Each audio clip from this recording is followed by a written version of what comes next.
Welcome to Dropshipping 101, 5 Requirements for Success. I'm Warren Knapp, Customer Success Director at SPS Commerce, and with me as well is Kevin Klein, Channel Account Manager with ShipStation. Hi, everyone. We're very glad to have everyone with us here for this exciting webinar today. We're going to cover a number of topics we think are really key to understanding drop shipping and the advantages it presents to partners who move forward with it. We'll begin with some definitions around drop shipping, talk a bit about why to do it, go through some specific examples of different dropships programs and approaches, discuss the 5 elements for a successful dropship program, and also share some survey results that SPS conducted with over 100 dropshippers. So to begin, what is drop shipping? So drop ship can mean a number of different things, but its most fundamental level, it is to send goods directly from a manufacturer distributor to a customer or retailer with no intermediate in between, all of that billed through a third party. You may hear this thrown around in multiple different terms. You may hear direct consumer, you might also hear direct to site, but all of it is based around the same premise of drop shipping. So it all begins with a consumer placing an order with a retailer. From there, that retailer will place the order with the vendor. A key part of that being identifying obviously where the order is going, but also how does it need to be shipped so that the correct expectations of the customer are met. The vendor then goes through the process of packing the shipment, processing the order, and shipping out the product using all the information provided by the retailer, and also including the important items such as the branded packing list so that the consumer recognizes a consistent experience with that retail partner. Throughout the process, that vendor is continuing to provide the retailer with ongoing information about the order and the shipment so that the consumer always feels in the loop, knowing where the product is and when to expect it. The retailer is then providing additional information around the shipment of the process, so making sure that the experience is consistent across the same. It's very key with the amount of time and effort that retail partners put into their brand that that's preserved throughout this order cycle with dropship. And then obviously the final step is the consumer receiving their order directly from the supplier, but without any visibility into the fact that it was the supplier that fulfilled the order. The consumer sees it as all part of that experience with their retail partner. So to facilitate all of this, there are a number of different documents that are exchanged from an EDI perspective to make it run as smoothly as possible. It doesn't just happen the way you might think it would. It requires a lot of communication back and forth to help facilitate it. So it really begins with that retail partner being confident that the supplier has the appropriate levels of inventory in order to ship that product. So it begins with the supplier providing that retail partner with inventory information. That retail partner is then cutting a purchase order to the supplier, indicating all that information about where it's shipping and what needs to get done. There's then an exchange of other documents going back and forth to facilitate communication on both sides. So the supplier acknowledging the order, advising the partner that they've received it and they're able to fill. There are the potential for changes that may come up as a part of that. And so you have information being exchanged around those changes. Finally, when the supplier ships, there's that crucial advanced ship notice and packing slip. So the advanced ship notice providing that tracking information, which then can then be provided to the consumer so they may track the order. And then obviously the invoice from the supplier back to the retail partner. You'll notice as well, there's also details in here around returns. Really a key part of dropship is making sure that you're clear on that returns process. So who's responsible for returns? How is that facilitated back and forth? And the potential for then debit memos and credit memos going back and forth just so that everyone's on the same page as to exactly what the status of the order is. Perhaps most importantly is that consumer's point of view. And from the consumer side, their main objective is they want to get their order in a timely way. They want to make sure it looks like it came from the retailer. And there's really that focus on the consumer never really knows the supplier fulfilled the order. It's all part of their experience with that retail partner. So from there, let's talk a little bit about why you would go through a process of engaging in dropship. It really is a proposition that is win-win-win for all. So it really does help all of the groups involved in the process. From the retail perspective, able to make more sales without investing in more real estate or in more inventory. Suppliers have the opportunity to make more sales, to drive more business with existing partners, and also to get products out in front of retailers for that potential of, if it sells well, actually bringing it into the brick and mortar stores. Third-party logistics providers obviously can be very key in this process as well, jumping in to help facilitate that quick shipment as well as the requirements and the transactions via EDI. And then ultimately, consumers are more happy. They get a better overall experience with their online ordering, and that tends to drive more business back to those retail partners. So for all those groups, it just key benefits across drop shipping. To dig in a little bit more specifically into the retailer side of the equation, going and engaging with suppliers who drop ship provides greater capacity to fulfill orders because they're not bringing product into a DC. They're not taking on that inventory or that workload for dropship. Obviously, less need for capital. It allows for greater flexibility within the supply chain because they're able to rely on suppliers to deliver these goods out to their partners and their customers directly. And then I really think key for both retailer and supplier is this wider selection. So the ability to add, you may have heard the term endless aisle in some cases thrown around quite a bit, but that ability to really broaden the assortment that's available online, and then potentially look at highly successful items, moving those into brick and mortar stores. On the supplier side, and really on the 3PL side as well, recognize that retailers are actively looking for vendors that have these dropship capabilities. They need this to help with their business, and it's a great way for suppliers to help build theirs. It's a good opportunity to build more channels. You have the capability, not all of your partners may ask for dropship originally, but building those capabilities open you up to find other partnerships based on those capabilities to help drive sales. Ultimately, it makes the supply chain more agile. And all of this helps to make buyers more loyal to the brand through these improved experiences. So then we'll jump a little bit more into what do you need to do to really make dropship work. I mean, everything looks great. It seems very, very straightforward, but there's a lot that has to get done here. And how it works depends a bit on which side of the equation you're on. Are you on the retail side or are you on the vendor supplier side? On the retailer side, it's really all about identifying people that can meet your requirements. So partnering with those who can do what you need them to do.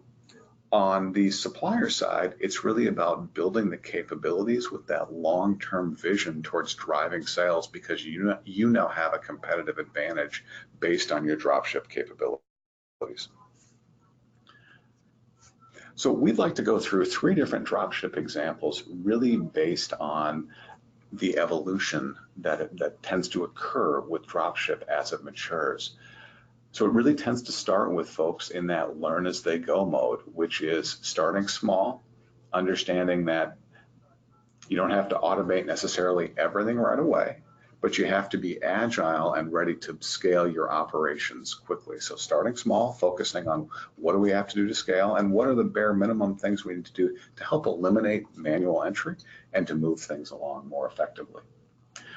From there, we see folks move into more advanced automation, which is they have the basics down. So now they're really focusing on how do we better facilitate, how do we better manage inventory, and are we doing all the steps that we need to do to make sure that customers are just delighted with the experience. And then last but not least, really in that category of dropship mastery, that is the ability to scale up to a large volume of orders. as well as facilitating all those different communication points between supplier and retail partners so that everyone's aware and up to speed on the status of orders just at the click of a mouse looking things up. So we were going to share a quick example of a supplier that's really in that mode of learn as they go. So the supplier we're talking about is True Brands. They're a beverage accessory company that drop ships about 7,000 orders a year, and it's growing. What they are really focusing on now is looking at, well, how do we build this? What are the right pieces to put in place? So as a part of their movement to this, they aren't adding anything from an IT staff perspective. What they're instead doing is looking at, well, if we can eliminate manual entry, which is really that base level of learn as you go, we're able to reallocate these resources to other areas to help us build the business. So from an automation perspective, what they've begun with is they've got 20 EDI retailers in 2015. They're over 70 now in 2019. Data entry has been eliminated, and they're currently fulfilling within a 48-hour turn. The overall order volume is about 7,000 with a 25% growth rate in order volumes. So there's an interesting quote here from Matt Oak, who's their IT administrator over there.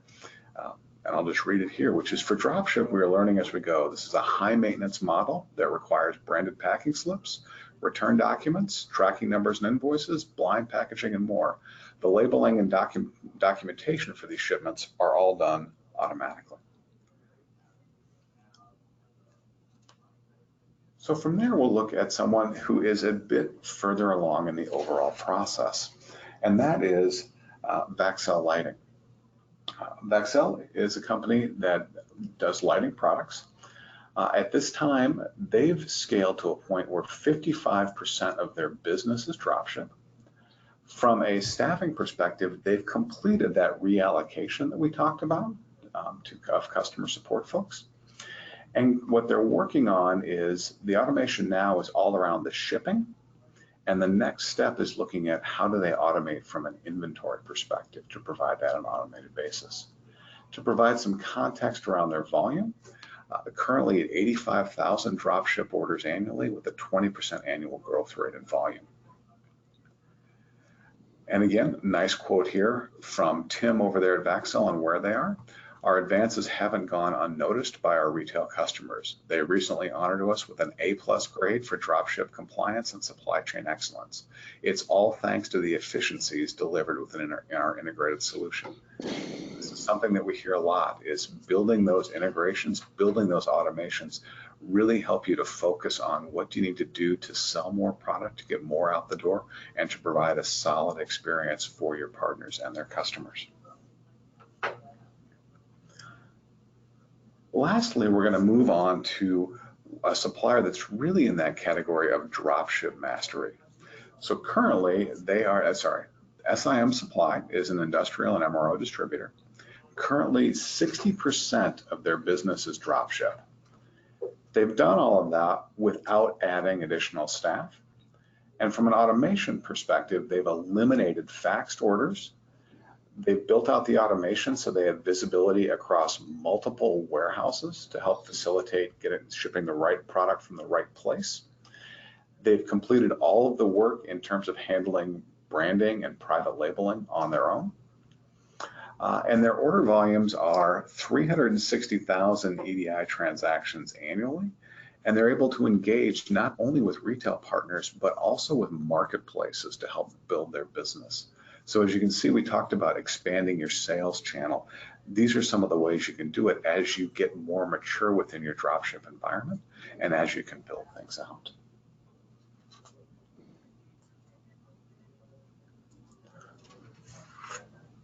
All right, so we then get into what are the best ways? How do you implement dropship? Well, it really begins with, do you do it yourself? And many businesses do this to begin with, is really focus on how do we as a business come together? How do we collaborate across our groups and really see how this dropship is going to help us? Obvious advantages to this, it keeps upfront costs low. Some disadvantages is there is a learning curve, and this is going to tie up folks within the organization that need to get up to speed and figure out how these things need to work. The other disadvantage is that over time, it may actually cost more if you're not engaging with partners who can help you that really have expertise. Many also focus on outsourcing to a 3PL. Obvious advantage to this one is you can scale quickly because they have all the resources to do this. Cons to this, there is a cost factor here. You are paying for that service. And the other piece is that you do have another point in your supply chain that you have to be prepared to monitor and partner with that 3PL to make sure everything is smooth. The other one is really looking at what are the other ways that you can automate with other experts. So how do you help to build these integrations? Obvious advantage is lots of folks are doing this, so they know how to do it. This is something where there really is a speed to value element. This is something you can really push through quickly.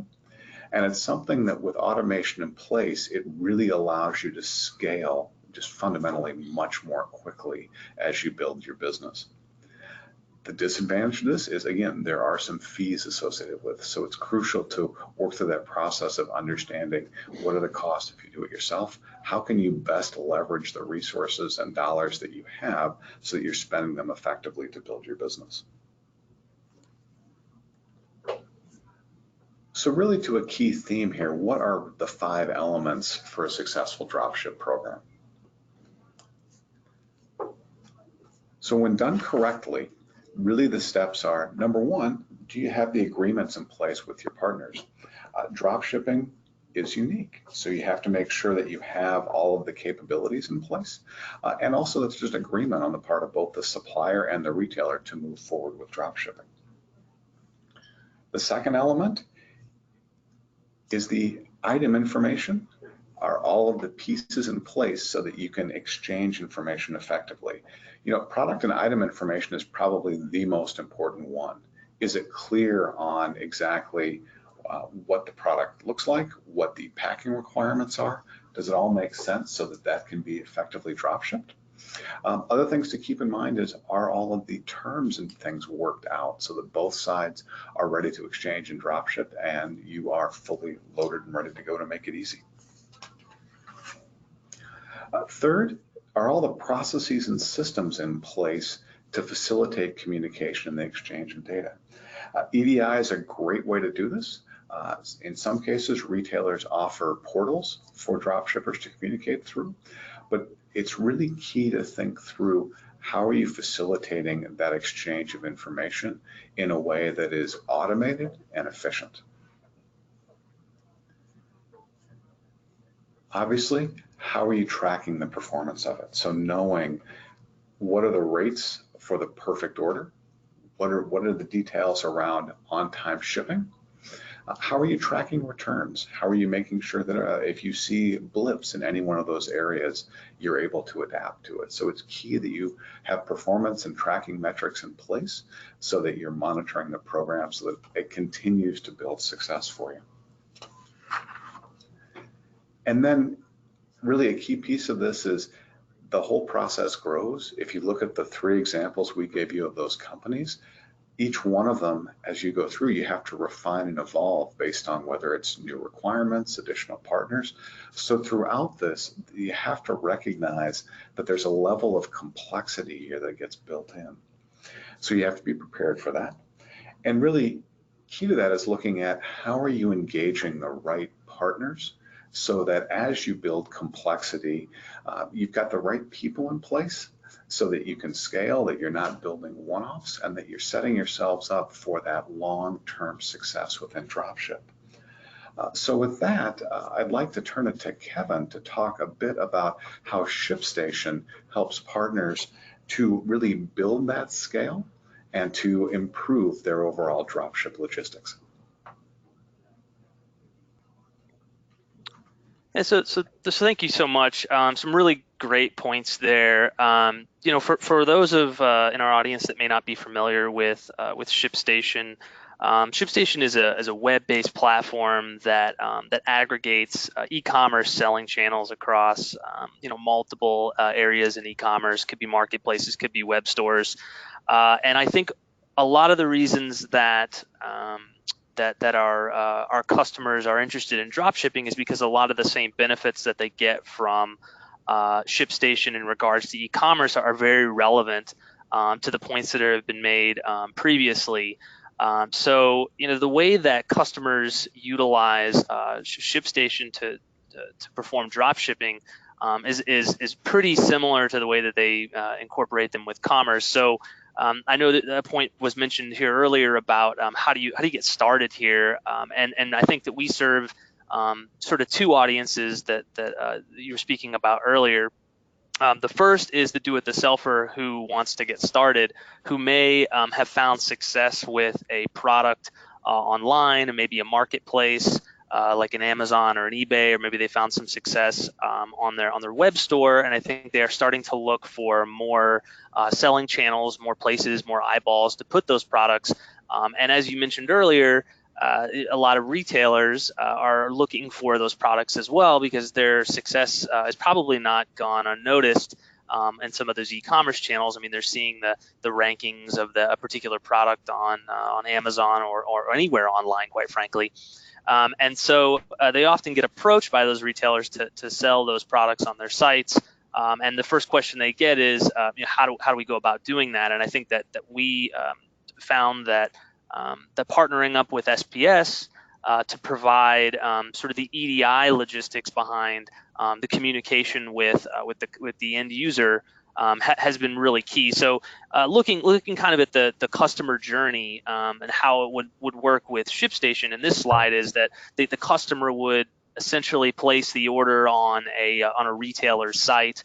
That information would then be received by SPS Commerce, who would sort of manage the EDI communication between the retailer and ShipStation. ShipStation would then be able to print the label itself, the shipping label. You mentioned earlier how important rate shopping is. We were able to do that within our app, compare, contrast multiple carriers, and then be able to print the label and have the tracking number posted back to SPS Commerce so that they can create the advanced ship notice or ASN back to the trading partner. And we also complete the cycle because I think to your point earlier about how important sort of customer journey and customer experience is, we notify the end user with an email that says, hey, here's your tracking number, and that communication can all be branded in correspondence with the trading partner. The problem we often run into, though, is that, or the problem I would say that the drop shipper community runs into is that they often find success in a multi-channel strategy approach. So if they're already selling on Amazon, they're already selling on eBay, and then they start to sell on maybe Wayfair, for example, or they want to start selling on Target.com or any number of retailers, whatever vertical they might be in, managing the branding and managing the communication to the end user to create that seamless experience becomes quite challenging. So ShipStation allows you to bring in, what we call multiple selling channels and brand them separately, so that they don't have to think about it after they set it up. Any communication that comes from any one of those selling channels is going to be branded appropriately to the corresponding retailer.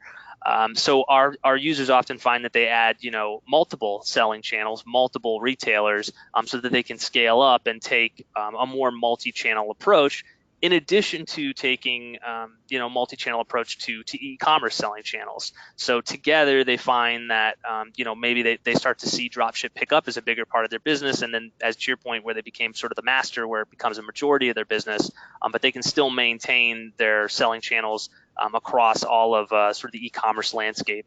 But sometimes that's not really enough, right? To truly scale and be able to get to the point where you're doing, to your point, thousands and thousands of transactions over a monthly period.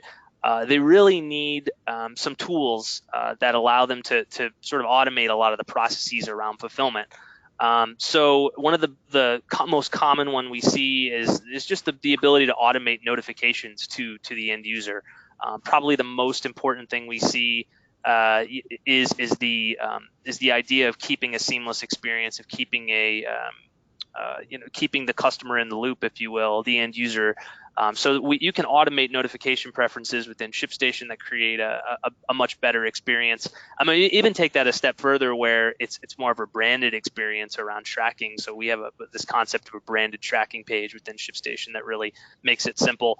The other big part we see in dropshipping world is that these retailers often require that the person who's dropshipping use their own UPS or FedEx account or any carrier account, right?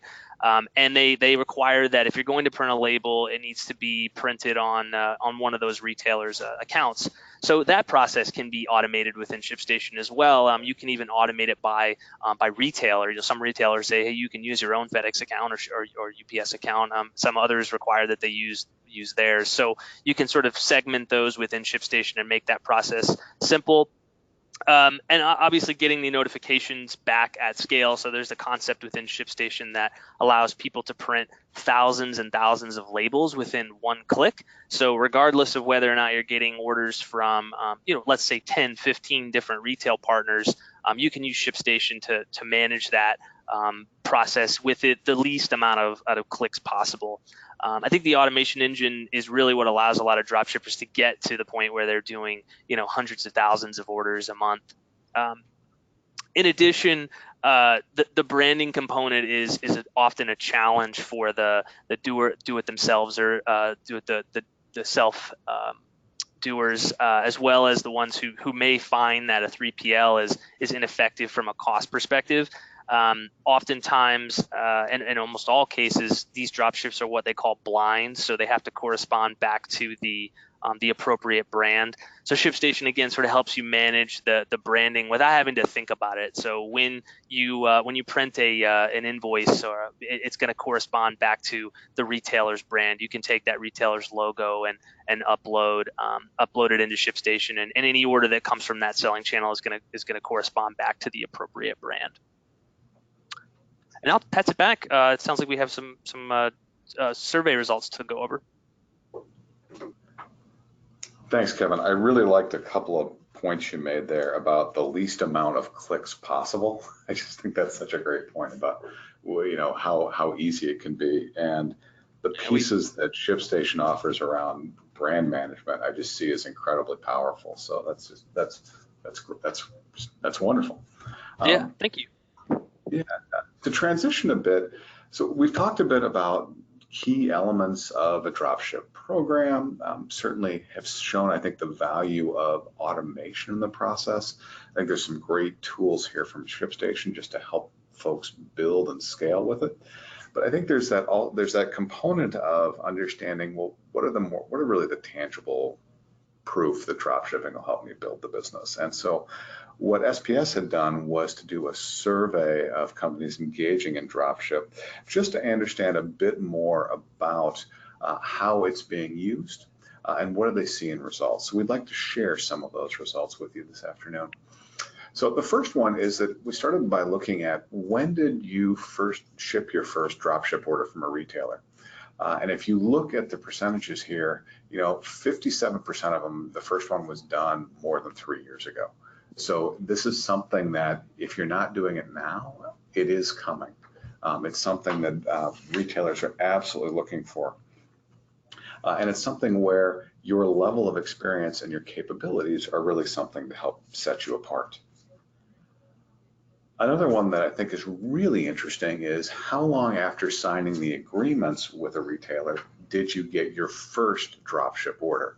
And this one to me is absolutely fascinating. 31% of it virtually immediately, and 37% in less than a week. So you've got 68% that within a week of engaging in dropship, orders were already flowing. So again, just such value that partners see in the capabilities. And so again, a great way to build sales in the business.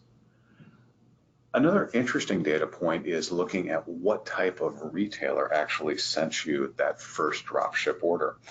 What's interesting about this one is if you look at the numbers of regional retailers that are doing this, as well as retailers that fall into that category of other. So almost 25% are outside what we might typically think of as those who are looking for dropship. Now, that's certainly not to discount the national retailers or online retailers in terms of their value and their emphasis on dropship. But I think it's instructive to think about it really is a wide variety of retail partners that are looking for these capabilities. And so building them out for one is something that you can do as a first step in really building it out for many.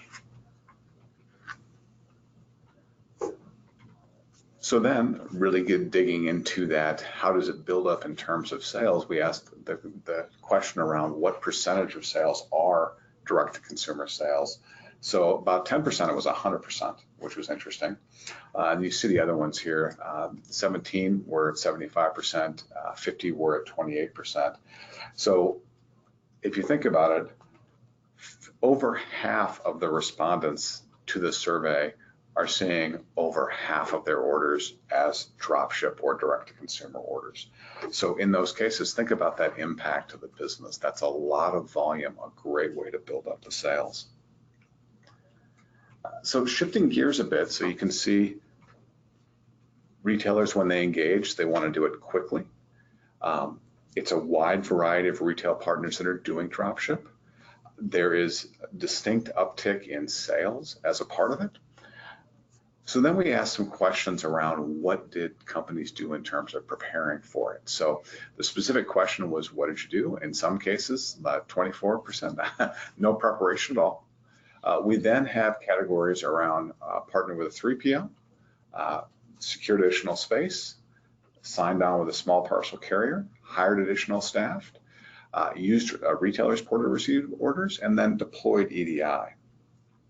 What's really interesting about this one is that if you look at the deployed EDI and using a retailer's portal to receive orders, what that's really driving home is the points we were making earlier around automation, in that is so key from especially the retailer perspective.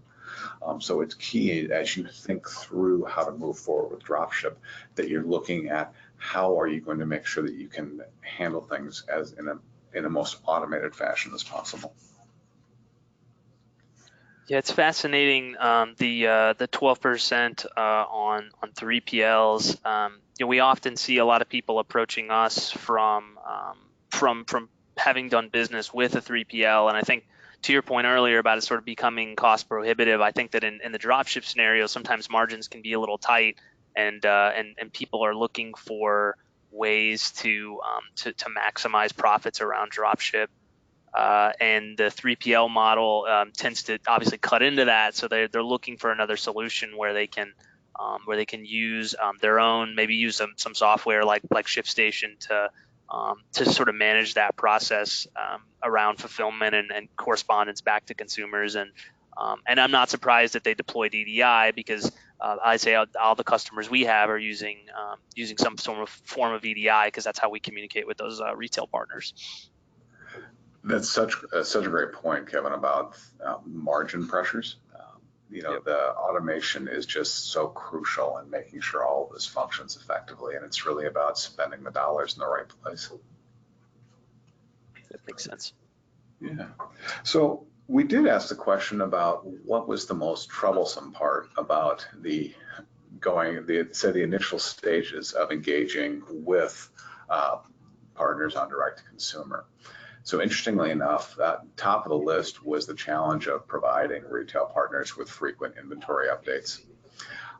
We then get into some interesting ones there. The second one was really understanding retailer trading requirements.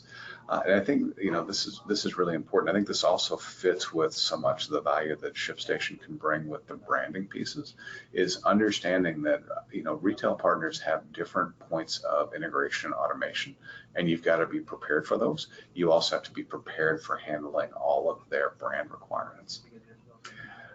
From there, it was keeping up with the order volumes because you do expect it's obviously going to increase.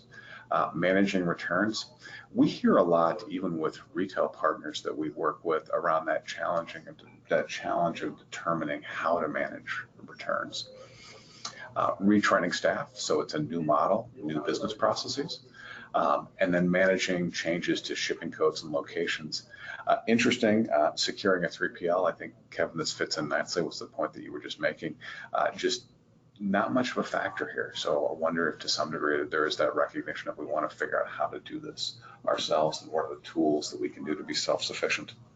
Yeah, I think in the early days, for the people who are trying to do it themselves, they probably don't have the volume, or they just haven't established enough order volume to sort of justify the cost of a 3PL up front. Oftentimes, you can sort of manage it even without a ShipStation, if you're doing it in sort of a manual way in the very beginning. But I think as they get more complex and they get more orders and they want to expand maybe their product into more retail trading partners, they almost have to go down the road of deploying EDI and grudgingly accept that they have to do a 3PL unless they find something like a ShipStation that can help them continue to scale, but keep their operations in-house. Yeah.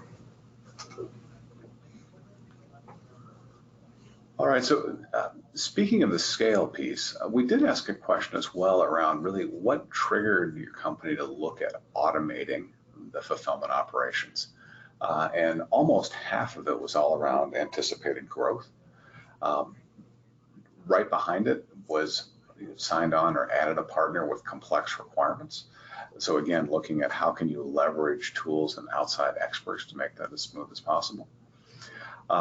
Other cases really focused around like, look, our manual processes were overwhelmed, or our staff was overwhelmed. In some cases, it's a challenge of chargeback, or they've outgrown space. Interestingly enough, still had about 21 that hadn't done anything yet to automate the process. So that's an interesting one, because typically what we find is there's enough value within the dropship relationship and the business to really make those investments totally worthwhile. So it was interesting to see that the number was where it was. An interesting thing that we don't know is whether or not those were folks that actually had automated the process in other areas, and so it was simply a matter of porting some of that knowledge. We then asked a question around how have you strengthened those capabilities. At the top of the list, I think really not surprisingly, is improving their inventory management. So much of that is really around that first one of the challenge of retailers want to know what inventory is available to sell. And so it really does force a lot of work around how do we make sure we have all of our pieces in place so we're effectively managing inventory. Right behind it was an investment in EDI, so that process of enabling the integration and the automation. From there, adding additional warehouse or shipping space to accommodate more product, more shipments, adding additional people to help manage it. In some cases, contracting with 3PL. And we still have some more outliers here around no additional investments have been made. But again, I think overwhelmingly it's looking at how do you leverage the right partners and the right solutions so that you can scale and so that you're adding capabilities that will help to benefit both you and your retail customers. The last question we asked was really around what's been your best investment. And it's interesting because it's actually just a flip. The top two are just a flip of the previous two. So the number one was investing in EDI. Number two was improving inventory management. 3 was hiring staff. 4 was adding more warehouse space. 3PL, and then in some cases, no additional investments have been made. So really see this as really solid evidence that adding automation, and I do think it's even, it's listed here as invest in EDI, but people really do think of it as automation. Returns an incredible degree of value in helping you to more effectively facilitate dropship orders and with your partners. Yeah, I'm not surprised that the that investing EDI is at the top. In fact, when merchants come to us who may be selling online, who want to explore dropship, and they often think about it in terms of, hey, I want to add an integration, I want to add a Target.com, or I want to add Kohl's.com or something like that. The first thing we tell them is that they're going to need EDI, because if they want to use ShipStation with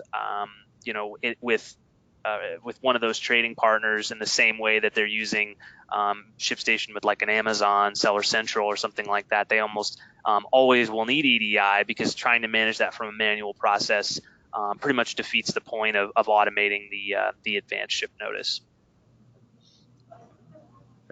That's such a great point. Absolutely.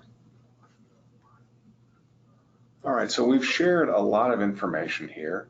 If you're interested, we do have a dropshipping report that we're happy to provide. If you sign up as a part of this, we'll send it to you via email so you can review the full results. I think there's been just a ton of great information here. So hopefully it is beneficial for all. And with that, we'll open up the floor for questions.